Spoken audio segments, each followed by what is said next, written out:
Before taking a photograph, the first thing you should do is focus the image to make it clear and sharp. In the eye, our lens adjusts itself according to its distance from the object we're looking at.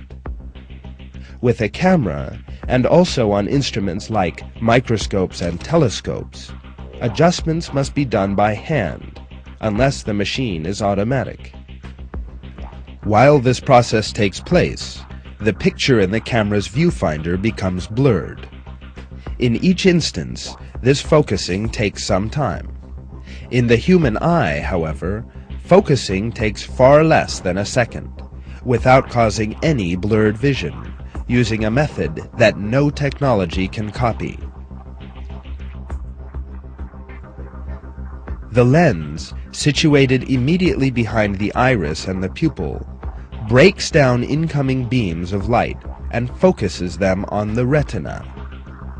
With the aid of muscles surrounding it, the lens is able to change shape, allowing it to adjust itself according to the angle light comes in, ensuring it is always directed onto the retina.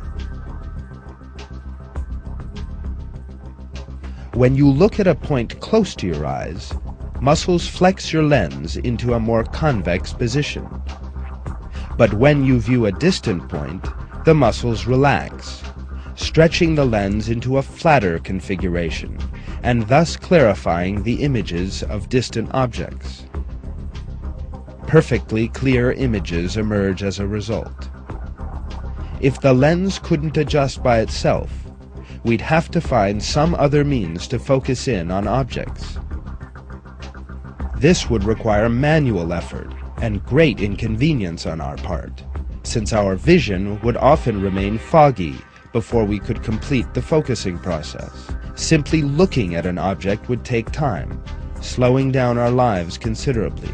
But when we do want to focus on an object at a certain distance, we need not make any measurements or optical calculations. To see, all we need to do is look. Everything else is done for us by the eye and the brain, automatically. The lenses used in cameras reach their present level of technology after years of research. These devices gradually age, go wrong, and require spare parts, however. Besides, cameras are produced by expert technicians in special factories using many different materials. The eye, on the other hand, forms in the mother's womb as the result of the division of a single cell and performs its functions perfectly throughout a person's life. If you tie a camera atop your head and run or walk while filming, the resulting image will bear traces of shaking and slippage. Yet as you walk or run, your eyes, which register images just like two cameras fixed to your head, never make you feel uncomfortable.